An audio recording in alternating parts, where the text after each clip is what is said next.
You say to someone, why are you feeling this way? What's wrong with you today? And they say, I am this way because of that person, because of that circumstance. What they're really saying is, that person or circumstance is actually controlling my feelings and controlling my thoughts. Well, anything that's controlling my feelings and my thoughts, I'm victim to, right? So it makes sense then that when things are good, you feel good, and when things are bad, you feel bad, right? So when you start changing the way you think and feel, and it starts producing outcomes in your life, you're going to believe you're the creator of your life and less of the victim of your life. And the hardest part about all of this is just making the time to do it. If you're not even peaceful, there is nothing in your life that you can do in a worthwhile way. To be peaceful essentially means this, that you're not messing your mind. To be peaceful means that your system is at ease. You know how to conduct your mind, you know how to conduct your emotions, your body and your energies. You are peaceful. If you change the picture in your mind, you change the chemistry, you change the fate. So I'll give an example. If I have a picture of love in my mind, the brain releases complementary chemistry, dopamine, pleasure, oxytocin, bond with your loved one, growth hormone, which does exactly what it says. It enhances your growth, and that's why when people fall in love, the chemistry of the brain going into the blood, the culture medium, enhances vitality. People glow when they fall in love. People are healthy when they fall in love. It's not an accident, it's the chemistry of your culture medium. But now I say, but wait, what if I have a picture of fear? I go, oh, well, love chemistry doesn't come out when fear is in the picture. The brain releases stress hormones and factors that affect the immune system and growth of the system. And I go, oh my goodness. I say, why is it relevant? Changing my thought changes my chemistry. The chemistry adjusts my biology. So if I can control my thoughts, I can control the chemistry, and therefore I control the biology. So all possibilities already exist. You don't have to create the possibility. In fact, all you have to do is become aware that it exists. The moment you do that, you're changing the thought and you're producing a different frequency. Now, if the person is astute enough to feel the frequency of the thought in the quantum and not wait for the experience to happen, but the thought of abundance would produce the feeling of abundance. Tell guilt, shame, the past, I've changed my mind. I'm not living condemned, listening to the accusing voices. I'm forgiven, I'm redeemed, restored, my future is bright. Tell lack, struggle, not having enough, I've changed my mind. That is not my destiny, I will lend and not borrow. What I touch will prosper and succeed. Abundance, overflow, increase is coming my way. Train your mind. Train your mind not to focus on the problem and make it bigger, but focus on the solution to solve it.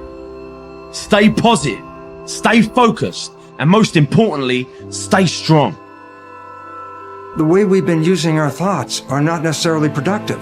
As a matter of fact, sometimes our investments of our thoughts are actually counterproductive because our thoughts create a reality that we then have to overcome. So basically it says that we must start to become aware of our thoughts.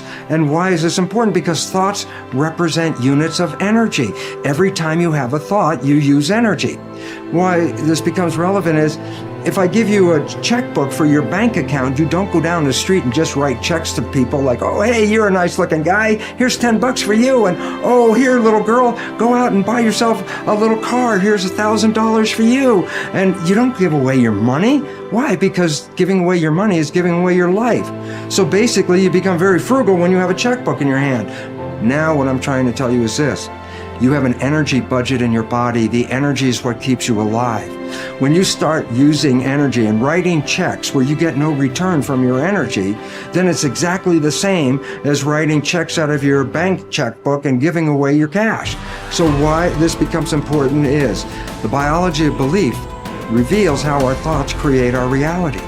And if you start investing in thoughts that are counterproductive, thoughts like fear, or what am I going to do, and how am I going to escape this problem, or how's this going to go wrong, and all these other kinds of thoughts that are negative kinds of thoughts, then realize this. You are actually not just using your energy for having these thoughts, but these thoughts are also what come into your reality. What you focus on with your thoughts, your brain will manifest as reality. James from Harvard said, believe and your belief will create the fact. All things are possible if you believe. Well, you know, I studied for a long time. I started to study this book, Think and Grow Rich. And he talks about belief in here. He says, you're not ready for what you want until you believe you can get it. I found that the only two sources of reference we could go to find out anything about ourselves is science and religion. They all say you've got to believe. So I got figuring out, how do you believe? How do you change a belief? Interesting subject, because I'm going to tell you something. Your results are nothing but the manifestation of your belief system. Well, our belief system, now listen carefully, is based upon our evaluation of something. And frequently when we reevaluate a situation, our belief about that situation will change. Let me repeat that. Our belief system is based upon our evaluation of something. Frequently, if we reevaluate a situation, our belief about it will change. I began reevaluating who I was. I started to study. I never stopped studying. And I found as I reevaluated, I had a much higher opinion of myself.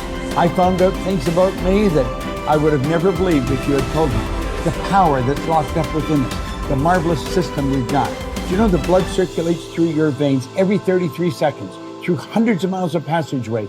Bang, just like that, clears all the food in and all the garbage out. Stop and think of the central nervous system. It's the most complex electrical system in the world.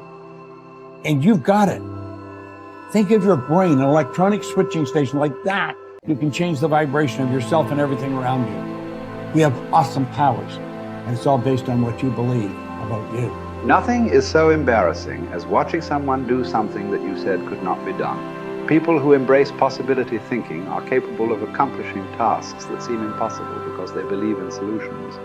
When you believe you can do something difficult and you succeed, many doors open for you. Big thinkers are specialists in creating positive, forward-looking, optimistic pictures in their own minds and in the minds of others. If you embrace possibility thinking, your dreams will go from molehill to mountain size, and because you believe in possibilities, you put yourself in position to achieve them. The winners in life think constantly in terms of I can, I will, and I am. Losers, on the other hand, concentrate their waking thoughts on what they should have done or what they don't do.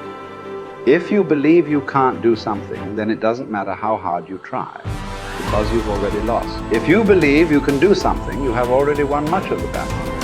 The first step in becoming a possibility thinker is to stop yourself from searching for and dwelling on what's wrong with any given situation.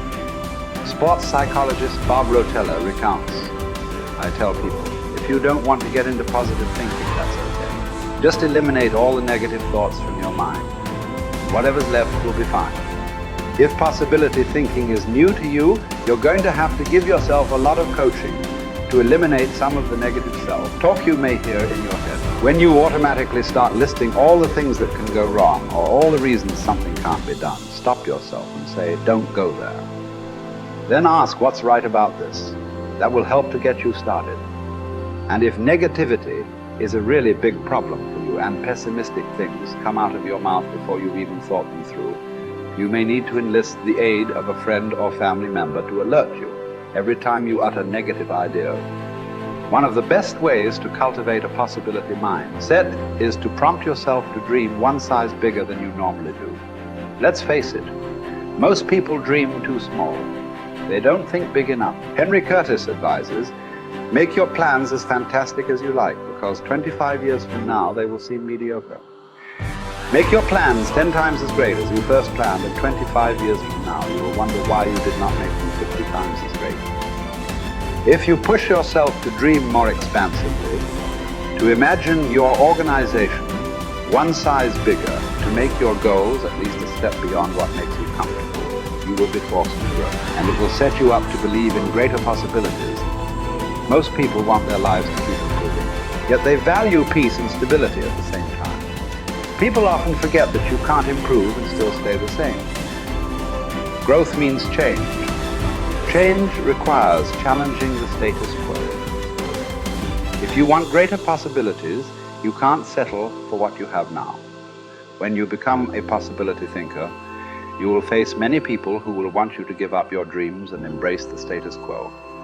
Achievers refuse to accept the status quo.